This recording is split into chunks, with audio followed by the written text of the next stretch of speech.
et en tout cas les développer avec celui qui va venir maintenant, Bernard-Henri Lévy, Nuit blanche, que vous avez lu, oui. Et qui est sans doute un récit du premier jour du reste de sa vie. Peut-être qu'il entame une autre carrière littéraire que celle qu'il a faite depuis de nombreuses années. C'est un livre différent de ce point de vue-là. Il y a des dimensions de premier livre. Peut-être. Ou de nouveaux livres. Enfin, de livres qui à la fois éclairent un peu son œuvre et la reprend, mais qui a une voix extrêmement différente. Et puis il y a une chose qui est importante quand on lit un livre, c'est le plaisir. Oui. Parce que au-delà de tout, et le plaisir, on l'a en lisant ce livre parce que c'est bien écrit, parce que il y a des détails qui peuvent nous amuser. Et c'est de tout cela dont on va parler avec Bernard-Henri Lévy. À tout de suite.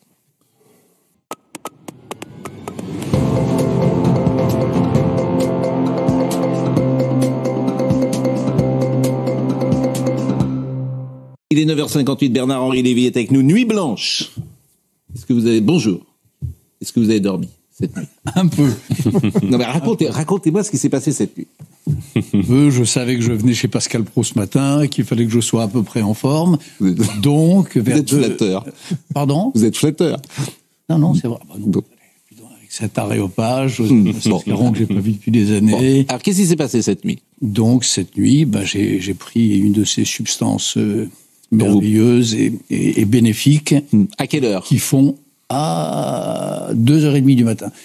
Et ça a un avantage, je veux pas fâcher les médecins, mais ça a un avantage, c'est que là, il n'y a plus photo. Vous pouvez être anxieux, vous pouvez être malheureux, vous pouvez avoir des soucis, vous vous endormez mécaniquement. C'est un coup de massue. Voilà. 5 minutes, 10 minutes après, c'est ce que vous expliquez. 35 minutes. Après. Voilà, 35 minutes. Alors, les premières minutes, on est bon, parce que c'est un livre, c'est presque une armoire à pharmacie chez vous, hein. Il y a tous les... Il y a un coin de... Oui, ah oui, parce qu'il faut changer de temps en temps de molécules, parce qu'autrement... Voilà, on s'habitue. Oui. Ouais, voilà. Mais ça, tous les insomniaques du monde savent ça. Et hélas, nous sommes nombreux. C'est une grande famille. Je pense à Laurence Ferrari, parce qu'elle est venue hier dans mon bureau, elle m'a dit ça, c'est mon livre de chevet, si j'ose dire, puisque Laurence, c'est aussi... Elle souffre de la même maladie. Et blague à part, là on rit, mais c'est une maladie épouvantable. Épouvantable. Ne pas savoir retirer la prise du cerveau. Ne pas savoir arrêter de tourner des pensées sombres ou gaies ou nulles ou importantes dans sa tête, c'est une infirmité. Et à 2h30, et vous êtes rentré chez vous à quelle heure hier soir? Vous avez dîné peut-être ou... J'ai dîné dehors avec mon épouse. D'accord, mais c'était dehors, donc vous êtes rentré, donc elle va se coucher, et vous travaillez jusqu'à 2h30, vous passez des coups de fil, parce qu'à 2h30 du matin, il n'y a pas de plus grand monde quand même. Alors j'ai quelques frères il y a quelques malheureux. Oui, que vous appelez. Alors, tu dors? Non, il y a quelques malheureux dont je sais qu'ils ne dorment pas, et ceux-là, je les appelle. Bon, alors il y a une petite confrérie d'insomniaques que je connais bien, dont je sais que je peux les déranger, que je leur fais plaisir, je les appelle 1h30 du matin. Bon. Et voilà. Donc à 2h30, tac, vous là je prends donc à 3h vous dormez. 3h je dors. Et là vous êtes réveillé à quelle heure? Et à 6h, 3 heures de sommeil. 4 heures peut-être. Bon. Et pas de sieste jamais? Ni micro-sieste? Contre la sieste. Vous êtes contre la sieste, c'est ce que vous dites? Contre la sieste, contre les montres, contre les parapluies, contre les valises à roulettes. Contre les parapluies aussi, j'ai vu. Et contre les valises à roulettes, j'ai trouvé ça très bien. Les valises à roulettes, oui. Pourquoi? C'est trop se faciliter la vie. Vous voyez? Trop se faciliter la vie, la valise à roulettes. Vous ne trouvez pas qu'il y a quelque chose... Moi, j'aime bien. Un jour, je n'arriverai plus à porter mes valises, qui sont bourrées de livres, qui pèsent assez lourd chacune. Bon. Ce jour-là, ça ira mal. Bon. Alors ça, c'est parce que vous allez en taxi ou parce que vous seriez... À Orly ou à Roissy, il n'y a pas de taxi. Quand vous allez à Charles de Gaulle 1 et que vous devez aller au bout du terminal avec une valise sans roulette, pardonnez-moi, il n'y a pas de taxi. Bah, si vous alliez en métro, vous seriez bien content d'avoir une valise à roulette. Oui, mais il m'arrive d'aller en RER. Ah, ça alors, BHL en RER, je veux bien mettre une caméra. Ça m'est arrivé. Oui, en 73, 74. Il m'arrive d'aller au RER quand il y a grève, quand il y a des problèmes de taxi, il m'arrive d'aller en RER. Bon, Somaya Labidi est avec nous. Somaya va nous rappeler les titres et puis on va parler de ce livre qui est... Alors, il n'y a pas que ça, bien sûr, mais il y a aussi ça. Et c'est vrai que le sommeil, c'est un sujet absolument passionnant. Somaya. De quoi redonner un peu d'espoir aux familles. Selon Joe Biden, un accord de trêve à Gaza serait sur le point d'être conclu, un accord portant sur la libération des otages avec en contrepartie un échange de prisonniers et une augmentation de l'aide humanitaire. Le dernier cycle de négociations doit débuter mardi au Qatar. Une déclaration de politique générale décisive après les dernières propositions du PS autour de la réforme des retraites. François Bayrou va devoir veiller à garder tous ses alliés. Le Premier ministre s'adressera aux députés de tous bords dès 15h à l'Assemblée nationale. Et puis 4 mois de prison avec sursis et une interdiction du territoire français pendant 2 ans. C'est ce que risque l'imam et président de la mosquée de Pessac, qui était jugé hier pour apologie du terrorisme devant le tribunal correctionnel de Meaux. Le jugement a été mis en délibéré au 10 mars prochain. Merci Somaya. Nuit blanche, Bernard-Henri Lévy, édition Grasset. Alors, ce qui est intéressant dans cette insomnie, c'est est-ce que vous êtes né comme ça ou est-ce que vous l'êtes devenu? Parce que votre itinéraire est si particulier. D'ailleurs, à un moment, peut-on dormir avec toutes ces horreurs en mémoire? Est-ce qu'on peut dormir du sommeil du juste quand on a vu une manifestation d'affamés à Harar alors qu'on venait pour la maison de Rimbaud, ou des soldats pakistanais continuaient de jouer au cricket, un masque chirurgical sur le visage pendant que pourri, à quelques mètres, le cadavre éventré de leur officier? Est-ce que ça ne tape pas sur le système, maintenant, d'avoir été parmi les premiers à entrer au sud d'Israël, dans Kfar Aza? Les cadavres avaient été enterrés, mais c'était des bouts de corps, des mains, des orteils, des morceaux de cervelle, non attribués, et rassemblés dans le hangar où le kibbutz d'habitude stockait ses récoltes de légumes, et c'était presque pire. Est-ce qu'enfant vous dormiez ou pas? Est-ce que les horreurs, et vous donnez un peu la réponse lorsque vous revenez du Bangladesh, vous êtes très jeune, et là il y a un dérèglement qui se passe. Oui, bien sûr, mais quand j'étais très jeune et pas très jeune, quand je rentre, en effet, vous venez de le dire, là, quand je rentre des kibboutz israéliens pogromisés par le Hamas, et je suis l'un des premiers à y entrer juste après I-24, l'un des premiers non-israéliens. Et c'est vrai qu'on a un peu de mal à s'en remettre, ça c'est sûr. On ne recommence pas à vivre pareil, on ne boit pas un coup avec des copains de la même manière, après avoir vu des petits bouts de corps dans le hangar à concombre, et avant, ça c'est vrai. Et après, il y a des tempéraments d'insomniaque. Et moi, je crois que j'ai toujours été plus ou moins insomniaque, même enfant, oui. Et puis alors, il y a ce rapport à la mort. Parce que pour vous, le lâcher-prise, dormir, c'est mourir un peu, si j'ose dire. Oui, mais je crois que c'est étonnant, parce que... c'est un mélange... Oui, mais pour tout le monde, vous savez, il y a des... Ah, pour tout le monde, non. Je peux vous dire que hier soir, vous, quand vous dormiez, quand vous appeliez vos amis à 2h30, ça faisait 3 heures que je dormais. Parce que moi, je rentre dans un lit à 11h, et à 11h07, je dors. Vous êtes un homme heureux. Voilà, voyez-vous. Et je me réveille 5 minutes avant mon réveil, je ne sais pas pourquoi, depuis la nuit des temps. Mais d'une traite parfois, où je me lève comme bon. Donc, un homme heureux, mais il y a aussi, enfin, il y a des tas de gens qui ont pensé, le poète français Ronsard, par exemple, il avait une théorie qui le terrorisait, c'est que pendant son sommeil, l'âme se séparait du corps, qu'elle s'abstrayait du corps, qu'elle montait dans les sphères célestes, et on n'était pas très sûr qu'elle allait redescendre. Ronsard se couchait, alors... Moi, je ne suis pas là. Moi, jusqu'à présent, elle est toujours revenue à 6h-5. Maintenant, il peut moi aussi, elle est toujours revenue au moment du réveil. Elle revient. Mais je veux dire par là qu'il y a dans le sommeil à la fois quelque chose de très voluptueux, de très heureux, j'imagine. J'ai quelques souvenirs de sommeil normaux qui me disent cela. Et puis, il y a quelque chose d'angoissant. C'est la fameuse petite mort. C'est peut-être aussi le sommeil. Et votre épouse, elle dort? Elle dort. Bon, et vous la réveillez comme un ange. Oui, mais c'est un ange. C'est un ange. Oui. Bon, mais heureusement que je l'ai près de moi, je peux vous dire. Bon, et vous la réveillez pas, donc quand vous venez à 2h30, parce qu'on fait du bruit parfois. Je ne la réveille pas, mais ce qui est charmant de sa part, et ce qui fait que je dis que c'est un ange, c'est qu'elle ne s'endort jamais tout à fait tant qu'elle n'est pas sûre que j'ai fini par m'endormir. Voilà. Elle est souvent dans un demi-sommeil. Bon. Et manifestement, vous voyez également de vos fenêtres Emmanuel Macron qui ne dort pas, si j'ai bien compris, qui est insomniaque. Mais est-ce qu'un président, ça doit être insomniaque? Parce qu'il y a un moment où ça doit dormir, un président. C'est un mélange des deux. Je crois qu'un président, enfin n'importe, un responsable doit dormir, et puis en même temps, quand on vit dans le monde où on vit, avec tout ce qui se passe, avec machin, Poutine, Erdogan, l'Iran, etc., il y a un minimum de vigilance, d'éveil donc d'insomnie requise. C'est pas si mal d'être un peu aux aguets du monde quand. Il fait partie de ceux que vous appelez justement à 2h ou 2h15 le matin. Non. Et il vous appelle de temps en temps? Non plus. Bon, bah, alors, Non plus. c'est dommage, tout le monde parce que- s'est accroché. Il y a 4 lignes dans mon livre. Il y a 4 lignes. Oui, mais... Oui. Ah oui, mais attendez, ne peut pas. Si vous les avez écrites, c'est pour qu'on vous en. Évidemment, elles seront lues. Mais j'en ai écrit. Oui, bien sûr. Mais enfin, ça n'est que 4 lignes. Je suis d'accord avec vous, mais bon, vous dites qu'il dort pas et que vous le voyez le jeune monarque républicain. Un jeune monarque. C'est un monarque. C'est un jeune monarque, ainsi lui sont la 5e République, 2, il est républicain, 3, je le soutiens, j'ai voté pour lui une fois, j'ai Comment voté vous pour lui faites 2 pour fois, voir qu'il ne et dort je continue, pardon. Moi, j'étais très étonné parce que, d'abord, j'ai beaucoup de compassion pour quelqu'un qui ne dort pas. Merci, ça c'est gentil. Franchement, et il vous sera beaucoup pardonné à cause de ça. Oui. C'est une telle souffrance. Mais vous voyez les Et ne fenêtres vous moquez du pas, parce bureau. qu'on est très nombreux, il y a un Français sur 5 qui est dans mon cas. Oui. Donc, mais- ne vous moquez Oui, mais il pas. se moque ça, de on tout, parlait ainsi. monsieur Herouet. Oui. Il a beaucoup d'ironie. C'est Moi aussi, j'ai souvent. moqué. Hier, il En s'est moqué de l'occurrence, moi. pas du tout. Il s'est moqué de moi et de Moi, je dors 4 heures Dupont-la-Joie. par jour et je mets 4 heures à me réveiller. Oui. Donc, voilà, de ce Bon. côté-là, tout va bien. Non, la question, c'est, vous voyez la fenêtre du bureau du président éclairée.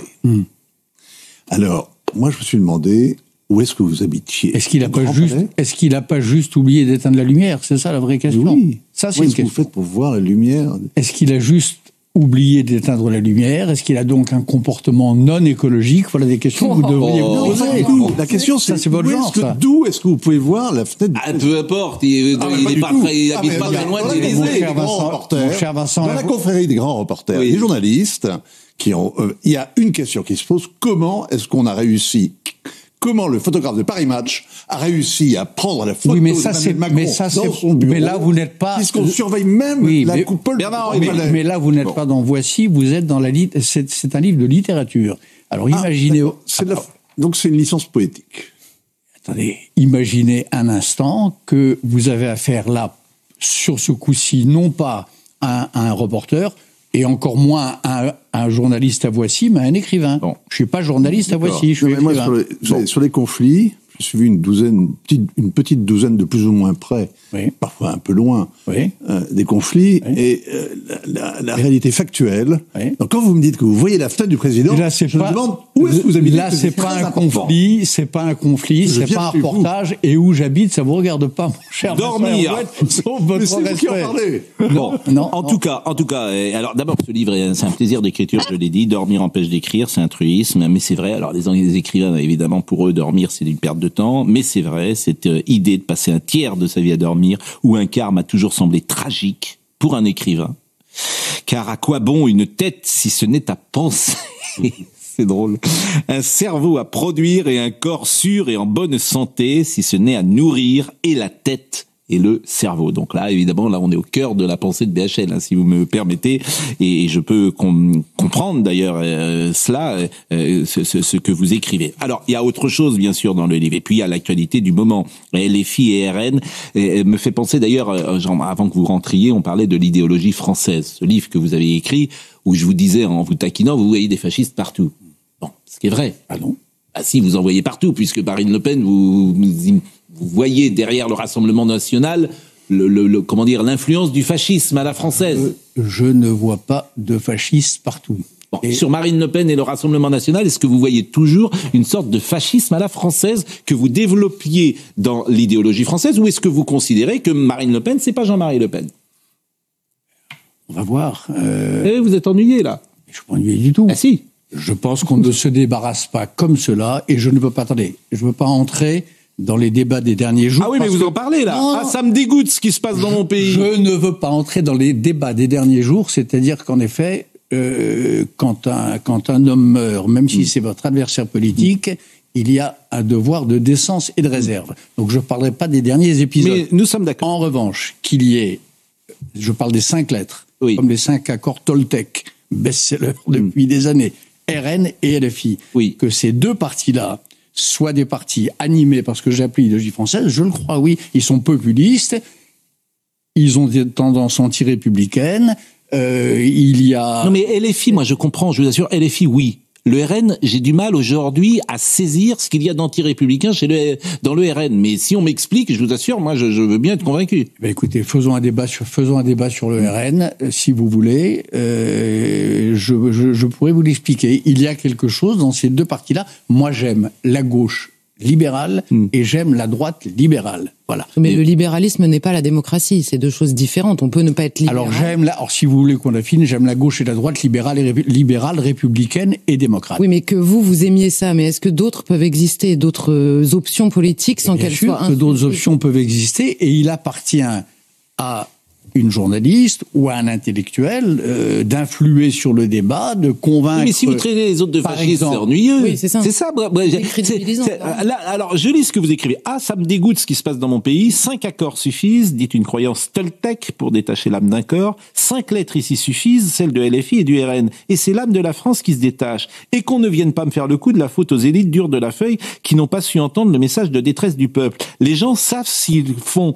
pauvres en esprit peut-être, mais responsables de ce qu'ils veulent et votent. Mais depuis un an, sur ce qui s'est passé en Israël, le RN, je n'ai rien à lui reprocher. Rien.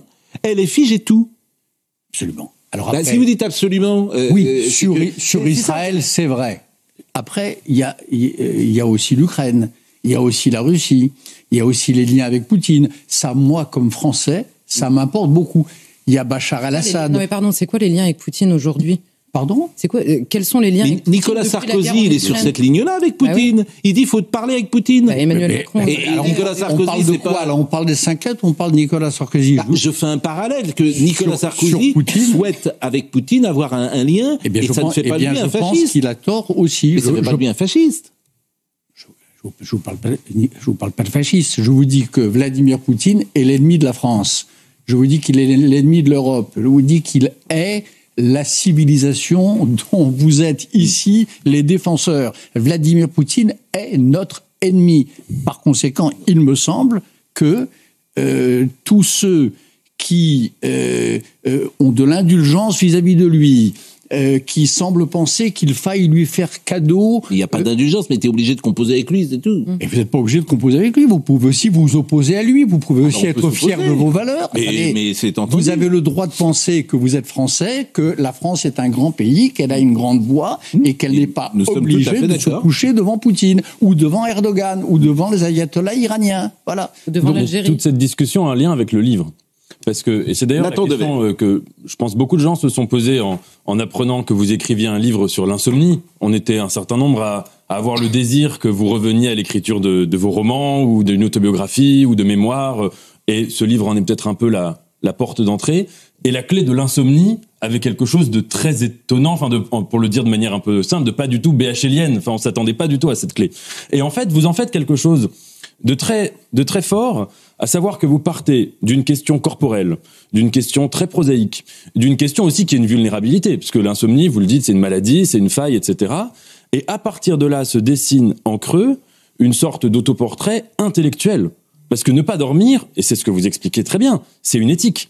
C'est pas seulement une difficulté de trouver le sommeil, c'est une volonté de ne pas fermer les yeux, de rester debout, de ne pas se coucher. Et je crois que ce que vous reprochez, en somme, au RN, à LFI, ou même quand vous parlez des woke qui disent qu'ils veulent rester réveillés, c'est précisément de dormir devant ce qui se passe dans le monde. Et on parlait par exemple, je sais pas, de la Russie, l'annexion de la Crimée, il y a eu des gens qui ont dormi. Le RN, à ce moment-là, a décidé de dormir. La France insoumise, face à tel ou tel régime autoritaire ou despotique dans le monde, elle peut aussi choisir de dormir. Et je crois que cette question-là, être insomniaque comme éthique, presque comme rapport au monde, c'est le sujet du livre et c'est aussi un choix politique.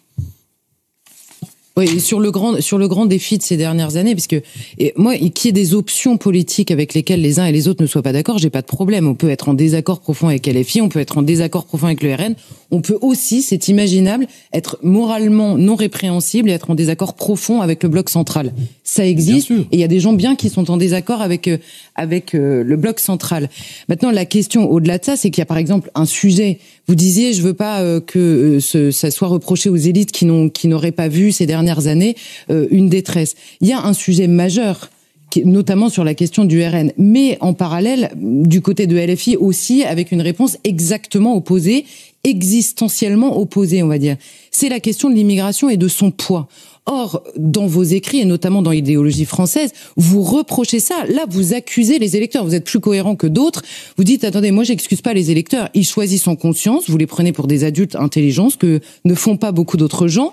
Et vous dites, finalement, c'est inadmissible de choisir ça. Mais sur cette question de l'immigration, vous n'êtes pas trompé, vous ? Inadmissible. Non, je ne dis pas que c'est inadmissible.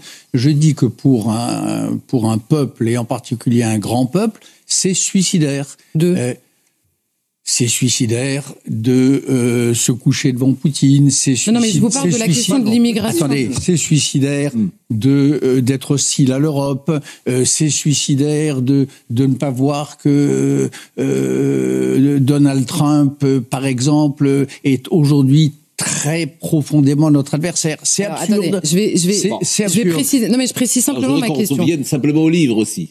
Oui, mais bon, non, mais BHL est plus que son livre, excusez-moi, dans la vie française de ces dernières années. Non, mais c'est vrai. Je suis juste mes livres. Non, honnêtement, je suis pas beaucoup plus que mes livres. Et d'ailleurs, il y a les films aussi. Vous ne vous êtes pas contenté dans votre vie d'écrire des livres. C'est une des choses d'ailleurs assez sympathiques chez les écrivains, c'est qu'ils sont généralement moins bien que leurs livres. Ils sont moins intelligents que leurs livres. Pour revenir sur la question. Ah oui, mais alors, si vous me permettez, moi je trouve, parce que je vous connaissais pas, que vous êtes assez différent d'abord de l'image que les gens ont de vous, et je trouve qu'il y a une bienveillance, une générosité et un rapport à l'autre qui est extrêmement agréable.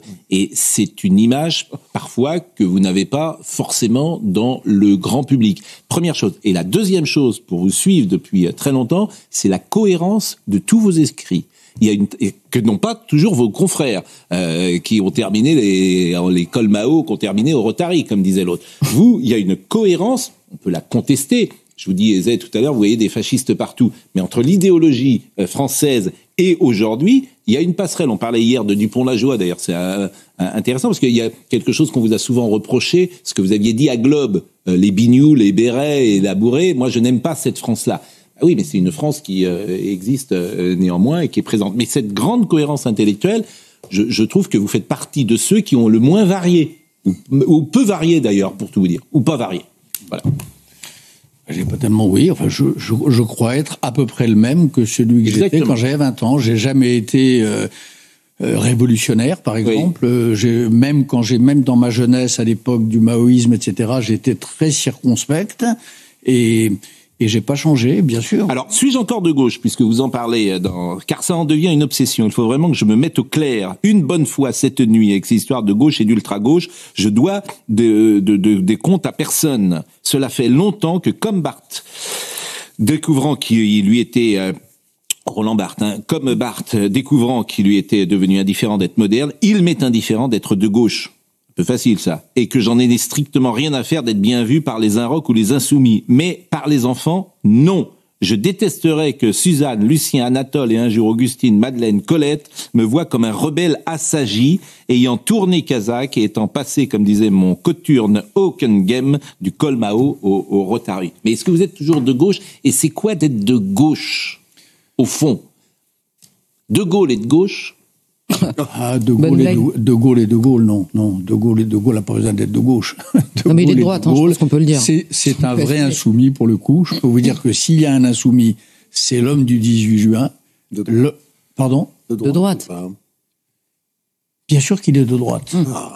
Mais attendez, mais moi j'ai jamais pensé, je n'ai jamais pensé. De l'extrême droite fascisante que vous dénonciez si fort bien sûr. Il y a 40 ans. Non. De Gaulle venu de l'extrême droite fascisante, mais. Non, pas Maurassien un peu ? Pas Maurassien un peu, jeunesse teintée par le maurassisme comme la plupart de ses contemporains. La plupart des hommes de son âge ont été influencés par le maurassisme, mais il s'en arrache.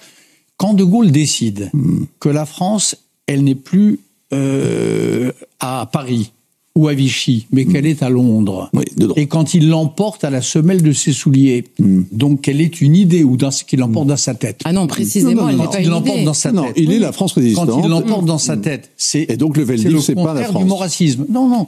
Le principe du maurassisme, c'est que la France, elle ne peut être que charnelle. Le principe de Gaulle, c'est que la France peut être une idée que vous emportez avec vous jusqu'à Londres, Ça, mais c'est le c'était contraire du circonstanciel. C'était précisément pour sauver la France charnelle depuis toujours. Parce que De Gaulle, c'est aussi l'huile et le vinaigre quand il veut quitter l'Algérie. Vous voyez, alors, est-ce que vous êtes de gauche? Il est de droite. C'est ça la question. Est-ce que il est de droite. Non, mais vous vous posez la question, est-ce que vous êtes de gauche? Suis-je encore de gauche? C'est ce que vous dites. Et vous n'avez pas envie que vos petits-enfants pensent que vous n'êtes pas de gauche. Ce que je dis justement, vous le dites très bien, c'est que de même que Roland Barthes qui disait « il m'est indifférent d'être moderne voilà. », il m'est devenu indifférent d'être de gauche. En revanche, il ne m'est pas devenu indifférent d'être un salaud ou un homme de bien. Et je voudrais que mes petits-enfants, ceux que je cite là nommément, un jour, quand je ne serai plus là, pensent à moi en se disant il a été un type bien. Ça m'importe en revanche beaucoup. Et c'est pas une question de droite ou de gauche. Il y a des gens formidables à droite, il y a des gens formidables à gauche. Mais ça, c'est ce que je dis dans... Je suis bien d'accord avec vous, et c'est aussi un des fils conducteurs de votre livre, c'est qu'au-delà des postures, des pensées, ce qui vous intéresse, au fond, dans le rapport à l'autre, c'est qui est-il vraiment au fond? Bien sûr. Qui avez-vous vraiment en face de vous? C'est les hommes de bonne volonté. Et il y a des salauds, il y a des gens qui sont pas gentils, il y a des méchants, et puis il y a des gens parfois qui sont gentils, sensibles, généreux. Ils ont sûrement des défauts. Mais ça, j'ai le sentiment que c'est quelque chose qui peut vous guider. Et comme vous avez un flair, une intuition, vous les repérez. Oui, vous êtes un homme de goût. C'est ce qui me frappe pour avoir lu ce livre. C'est-à-dire que vous allez chercher c'est pas vous cherchez, mais vous prenez des personnes. Et d'ailleurs, si je citais, je pourrais citer par exemple Griselide Israël, qui est une immense romancière, à mes yeux, que vous citez, alors que personne ne connaît. Et vous allez, tac, là vous l'avez. De même, évidemment, quelqu'un qui m'a énormément appris dans le journalisme, qui était Paul Gilbert, un très grand monsieur, tout de suite, vous avez la personne. Donc, en fait, vous meublez avec goût c'est-à-dire qu'il y a toujours, pareil pour, d'ailleurs, évidemment, bien sûr, pareil pour Hunkengem, Jean-Paul Aron, enfin, etc., etc. Il y a toujours c'est ce qui fait un nombre de portraits. Je voudrais aussi que ce livre soit pris comme une galerie de portraits, et de portraits extrêmement, d'abord réussis, et aussi généreux, comme Pascal Praud vient de dire. Et je reviens à ce que disait Nathan au départ, c'est-à-dire, il est évident que ce livre, pour moi, c'est l'antichambre de livres de mémoire. C'est évident. Bon, il y a des choses. Merci en tout cas de nous dire ça, parce que c'est vrai que... J'allais oublier Rabilov, le maréchal de Prusse. Pardon. J'ai vraiment voulu que ce livre, en effet, redonne un tout petit peu d'existence à quelques-uns, aux personnages que vous venez de citer.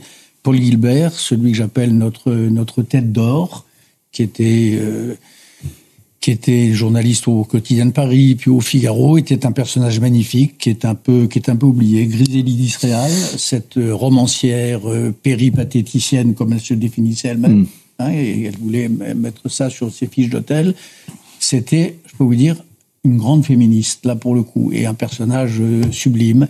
Bon, et voilà. Et je suis heureux que vous ayez remarqué ça, parce que c'est vrai que ce livre, il parle pas tellement, enfin, il parle un peu de moi, bien sûr, mais c'est. Il parle des autres aussi, mais il parle de vous. Et moi, j'aime bien quand vous parlez d'eux, quoi. Oh, j'aime en général quand les gens parlent d'eux, pour tout vous dire, parce que c'est intéressant. Mais c'est ce qu'on me reproche toujours de pas. Mais non, mais ils ont, oui, mais non, parle trop de lui. Mais non, mais je veux dire, on reproche aux gens quand ils parlent d'eux, quand ils se donnent toujours le bon rôle. Ça, c'est agaçant quand quelqu'un évadie tout ça. Mais ce qui est intéressant, si par exemple tous ensemble ici, on se mettait à parler de nous, de notre enfance, mais vraiment comme on parlerait, bon, c'est passionnant parce qu'on découvrirait des choses, l'enfant que vous étiez. Bon, mais les gens ils osent pas, ils ont raison d'ailleurs, ils sont pudiques, ils vont pas parler qu'il pleurait peut-être quand il avait 3 ans, que sa mère l'abandonnait, que sais-je, j'en sais rien. Mais c'est ça la vie. Et alors d'abord, moi j'ai trouvé beaucoup de plaisir à lire le livre, mais j'aime bien quand vous parlez d'amour. Donc moi ça m'intéresse quand vous parlez d'amour.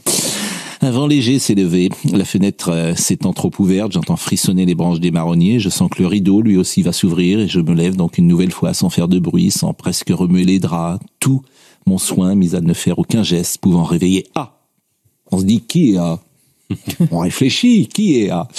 Qui semble dormir, pour ajouter mon mal armé à la pile de livres qui pour l'instant tient bon, mais jusqu'à quand? Alors ce qui est intéressant, c'est que vous regardez pas écrire, c'est assez agréable, c'est fluide, bon, et vous parlez de A.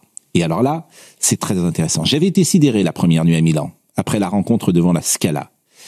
C'est vrai qu'on n'avait pas beaucoup dormi, mais il y a quand même eu quelques heures après l'aube, Et avant que je ne la raccompagne à son hôtel, époumonée de plaisir, avec décision prise entre moi et moi de ne plus jamais la revoir. Alors cette phrase, elle tourne dans ma tête.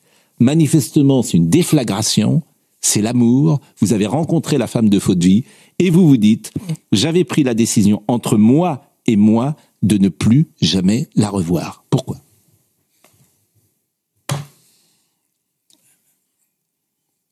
Parce que c'était un événement tellement foudroyant qu'il me terrorisait. J'avais 30 ans, 31 ans, et ce personnage, donc A, qui a évidemment un nom, qui s'appelle Ariel Dombasle, était tellement mystérieux, tellement belle, tellement mystérieuse, tellement intelligente, je la sentais tellement faite pour moi que j'avais le sentiment qu'il y avait quelque chose qui n'allait pas, que ma vie allait connaître un tournant décisif, et j'ai commencé par vouloir fuir cela. Alors, j'ai commencé à vouloir fuir cela dans les heures qui ont suivi, dans les jours qui ont suivi.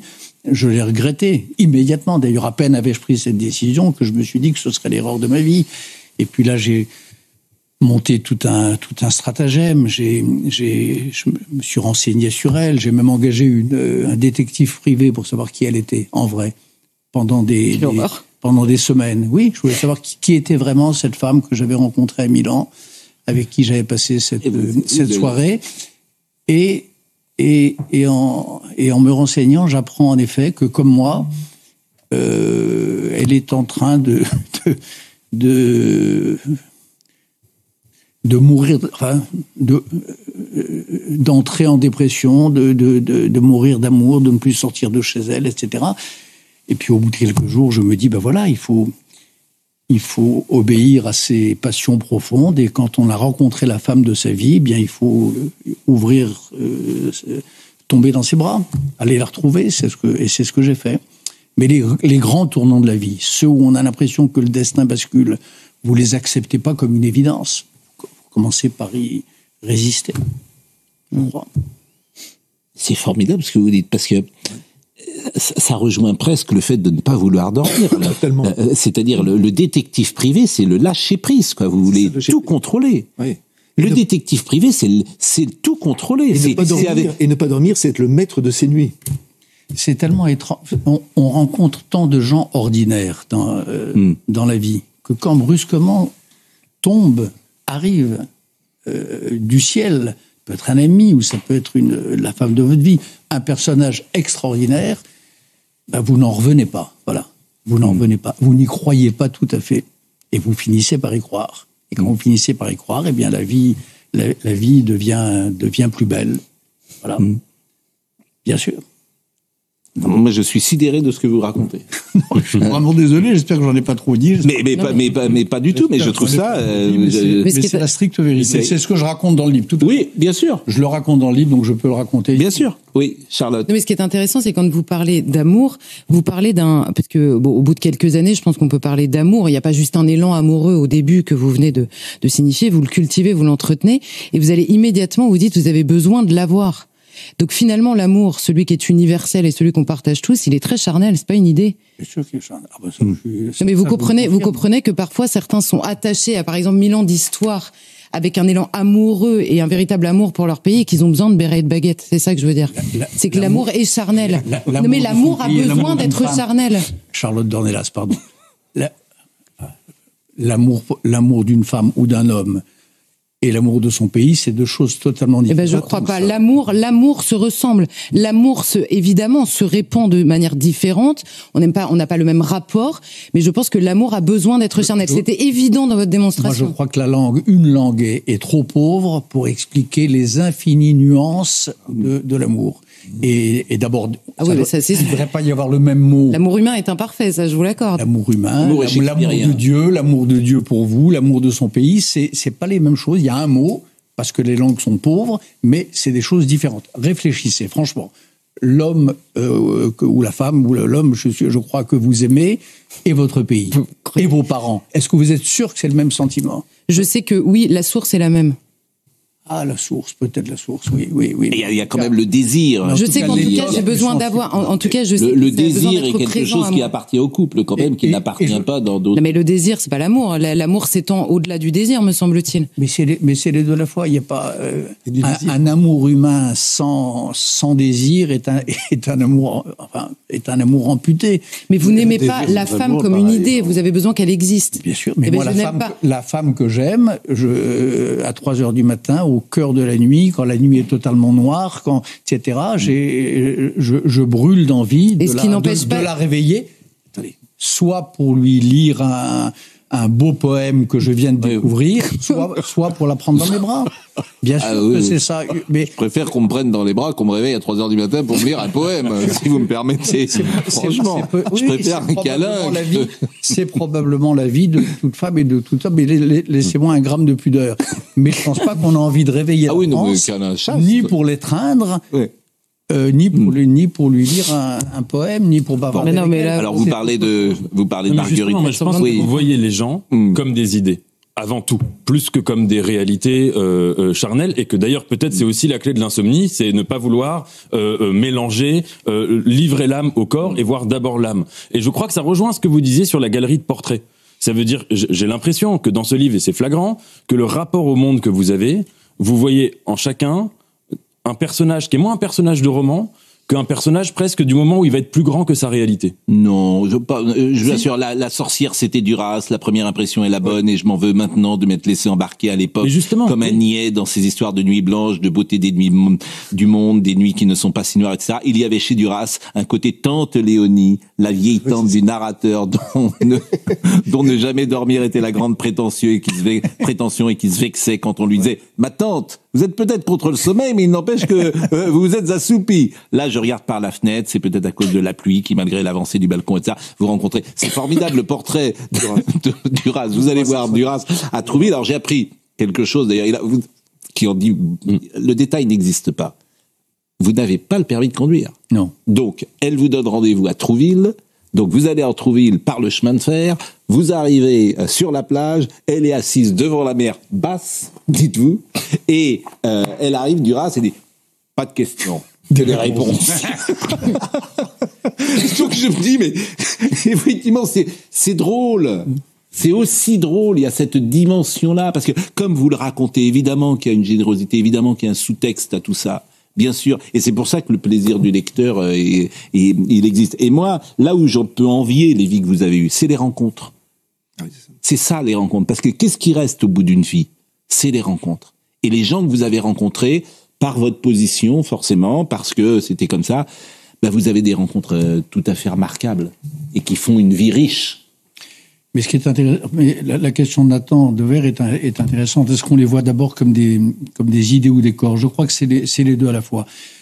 Par exemple, à propos de Duras, le grand copain de Marguerite Duras, François Mitterrand, qu'en effet je raconte un peu. Moi, ce qui m'intéressait chez François Mitterrand, c'était pas ses idées politiques, en tout cas quand j'étais jeune homme, c'est le fait qu'on était capable d'avoir une conversation sur Drieux-La Rochelle et Aragon, Gilles et Aurélien.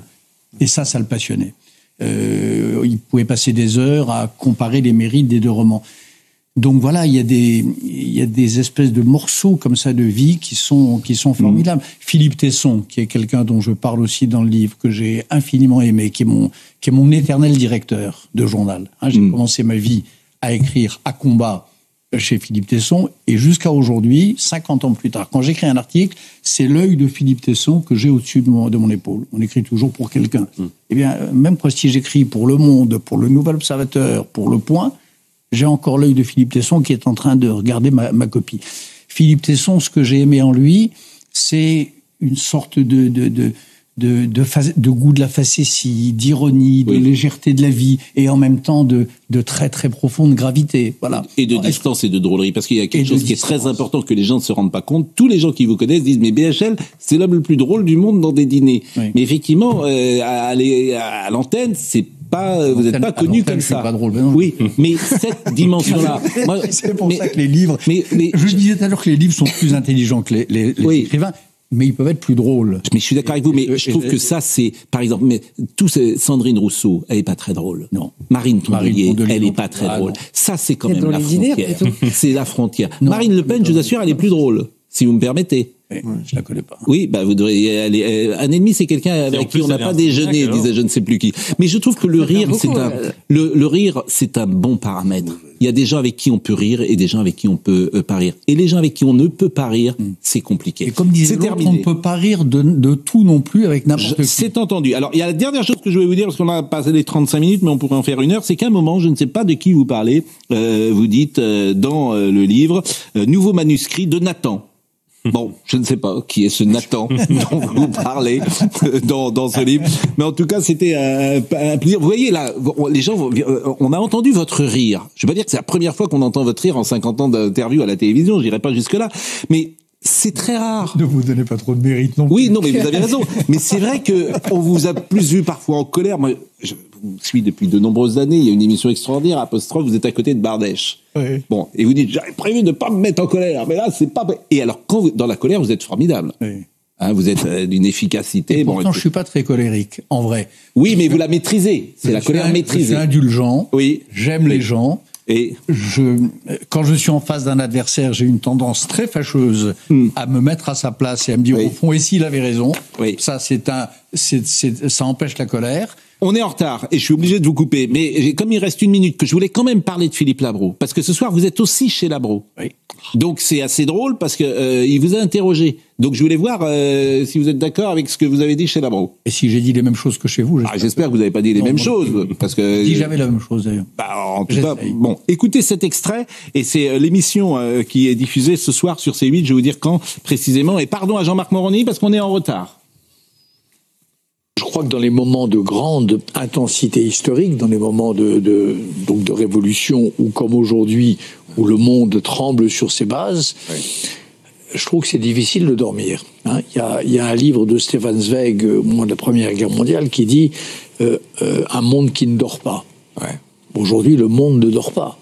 Au moment de la Russie, au moment du Hamas, au moment de la poussée mondiale de l'antisémitisme, au moment du déclin de l'Occident et peut-être de son regain, une part de moi se dit comment dormir, comment dormir. Salut Philippe Labro. Labro reçoit Bernard-Henri Lévy ce soir pour ce livre Nuit Blanche. Les autres invités sont le comédien Louis Caratini et le violoncelliste Olivia Gay. C'est l'essentiel chez Labro et c'est sur C8. Merci vraiment, on est très en retard, on a 3 minutes de retard. Je suis désolé Jean-Marc Morandini, ça ne se produira plus. Réalisation Thibaut Palfroy. À la vision c'était Mathéo. Merci à Jeff Couvlar. Marine Lançon était avec nous. Jean Delagroste, saluez à de notre part. Et dans 3 minutes au téléphone. et je salue Labro que j'aime.